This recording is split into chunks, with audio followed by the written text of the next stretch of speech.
TIFU by letting my boyfriend pull out. This is a throwaway for obvious reasons, even though this story takes place almost 15 years ago. I was new to having sexual relations with boys, as previously it was only ever my girlfriends who I explored with sexually before boys. So I didn't have a whole lot to go on, as I didn't have regular internet access to view banana or search sexual questions. So anyway, my boyfriend and I are getting busy in his basement bedroom. I'm smart enough to be on the pill, and also we had both just gotten tested for STDs before starting to go further in our relationship. Because of these clean tests we decide to bear back the sexy times, and he opted to pull out as well, just in case. He aims and blows his load on my stomach. Except we can't find it to clean it up. We looked everywhere and could not find his little splat of cheesecake. Then we hear the front door unlock and open and the sound of his younger siblings and parents. We quickly get dressed, I spray myself with body spray,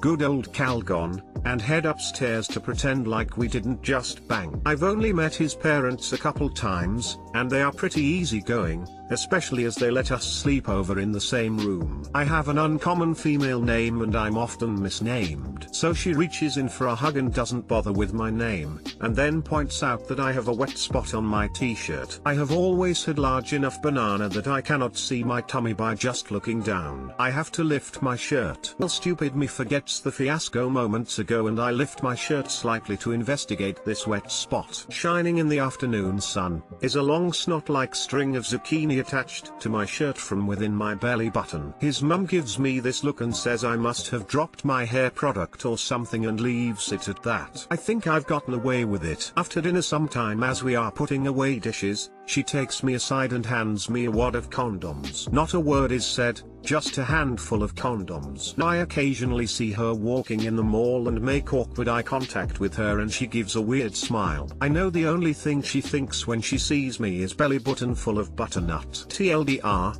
boyfriend pulled out and lost his load somewhere, but don't worry, his mum found it for me. Edit, front page and RIP inbox. I just woke up, so I'll find a ruler for the belly button picture. Said picture. Some of y'all seem to think that's 4 inches. That is 4 centimeters.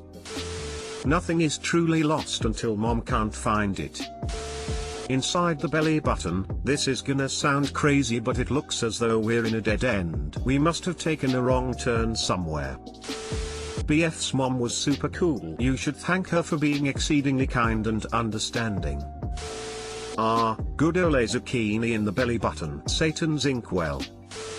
TIFU by detoxing myself, and it nearly cost me my life. Obligatory. This happened 2 weeks ago. I had been dieseling through a handle of cheap vodka every other day for over a year. I've never been much of a drinker, but several traumatic events had transpired in a very short amount of time, so I began drinking more to help me cope. I would never consider drinking during the day or before work, but it helped me get through the day. Mixed drinks slowly gave way to straight shots of vodka. I would wake up at 7 a.m., feed the cat and take several shots. This continued well into the evening until I passed out on the couch or my bed. I started working at a local department store, and the schedule was perfect as I didn't have to be until 1 p.m. so I could wake up early, take several shots and sleep on the couch till noon, then get ready for work, taking a couple of swigs on my way out the door. I get home around 10 p.m. and drink until I passed out. This past February is when the shakes started, usually near the end of my shift. I'd get home, have a few shots and everything would be fine. What was disturbing was my memory loss. I was repeating stories, unsure of what day it was, and I even forgot to pick up my nephew from school. Dusk and dawn were the worst. It took me a few minutes to figure out if it was day or night. I knew something had to change. 2 Saturdays ago I bought a handle in the afternoon and it was gone by Sunday evening. I woke up Monday morning feeling awful. I was shaking, queasy and terribly off balance, but I didn't drink. By the afternoon I was feeling better and I figured I would get through this. I went to visit my sister and was having a glass of wine and a cigarette out on her back porch when I began to vomit all over her back deck. It was then that the shakes returned with a vengeance. I went home and crashed on the couch. I woke up around 5 a.m. and spent 20 minutes dry heaving in the bathroom. I tried drinking water, but my hands were shaking so bad that it took both of them to steady the glass. I went back to the couch couch and drifted in and out of sleep for the majority of the morning. Sometime afternoon, I went to get my cat some water, but my hand began to convulse uncontrollably. I tried to steady it with my other hand, but I spilled water everywhere. That was the last thing I remembered. I was laying on my stomach on the living room floor when I noticed a police officer standing over me. I had no idea where I was or what had happened. I tried to get to my feet but collapsed onto the couch. My coffee table had been completely turned upside down and its contents were strewn all about the room. My mouth was in so much pain and I saw chunks of blood on the floor where I had been laying. The officer helped me get my shoes and coat on and assisted me out into the hall. There were 2 more officers waiting outside and they helped me down the stairs to an ambulance. The paramedics were asking me questions, but I couldn't answer their questions. Once in the emergency room, the doctors and nurses bombarded me with questions that I could barely answer. My main concern was the throbbing inside my mouth. One of the nurses explained to me that I had chewed off part of my tongue as that was one of the effects of having a seizure. I was admitted later in the evening and that was my sister and nephew came to see me. I could tell by the look in her eyes I was in very bad shape. I was hooked up to several different machines with 4 tubes in both arms and a blood pressure cuff that sat snugly on my left bicep that inflated every 15 minutes. I was on the brink of complete coronary failure. Over the next 3 days and nights I was a prisoner to my bed. There were sensors that would trigger an alarm if my legs went too far over the bed.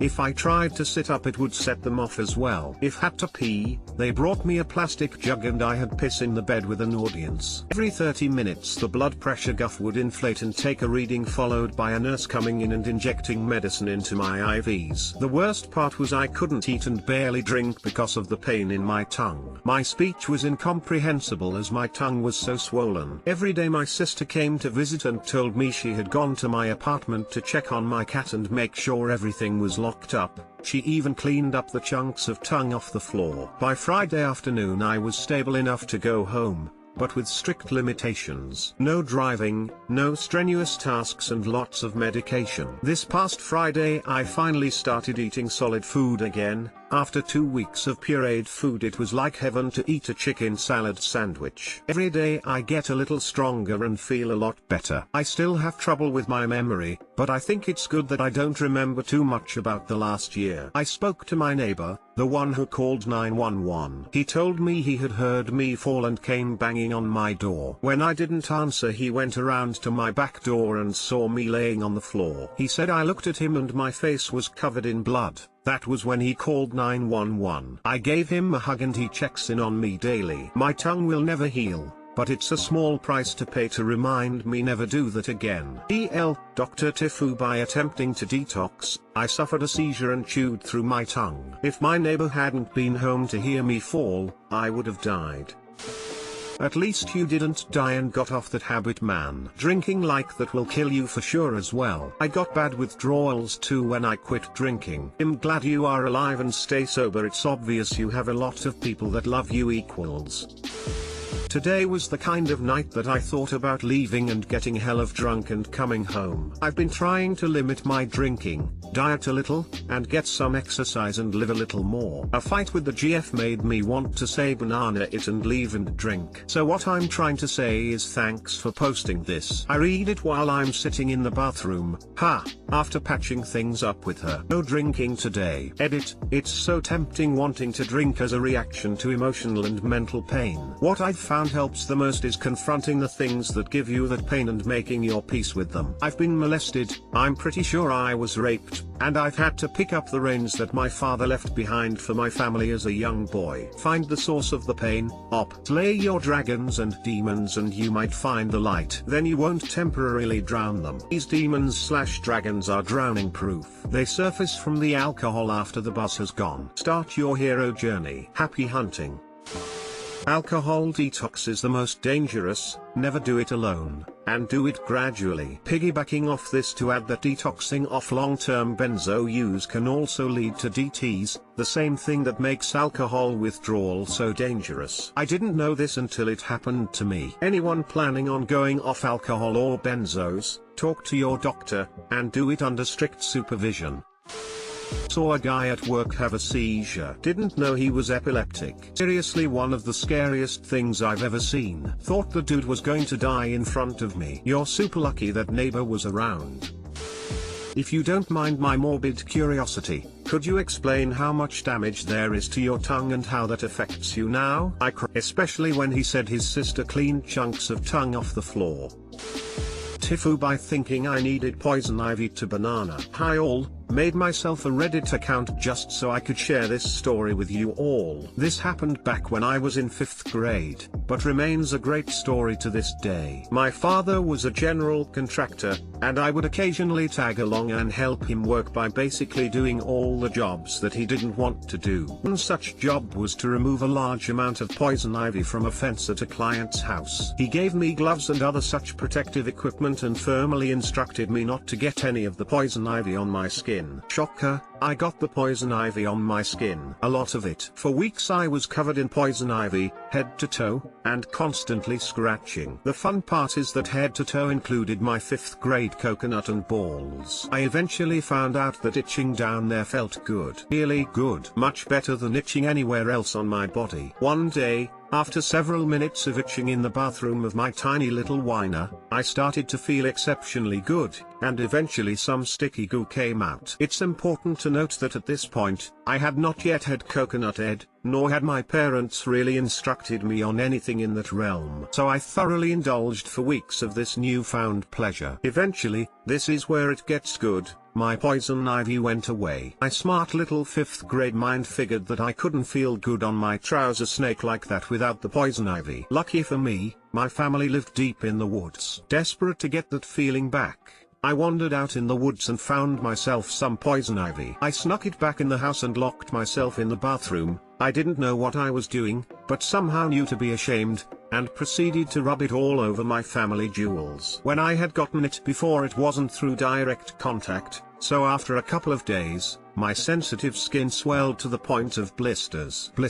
On my 5th grade zucchini. It cracked and bled so much that I actually didn't even want to touch it, regardless of how good it felt. Agony for weeks, and I didn't even have the opportunity to enjoy it. A couple of months later, I was reading my Bible. My parents were missionaries and this was a common occurrence, not because of my shame for what I had done, and I came across a passage that said something along the lines of then so-and-so spilled his semen. I didn't know what coconut was, much less what spilling it meant, so I asked my dad and he explained. That's when it clicked on what I had done.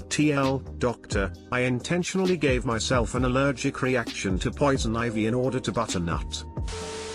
Accidentally invented a new fetish. Could say he scratched an itch. You mean you don't need poison ivy? Impossible. Perhaps the archives are incomplete. Taking the term nature lover to new heights.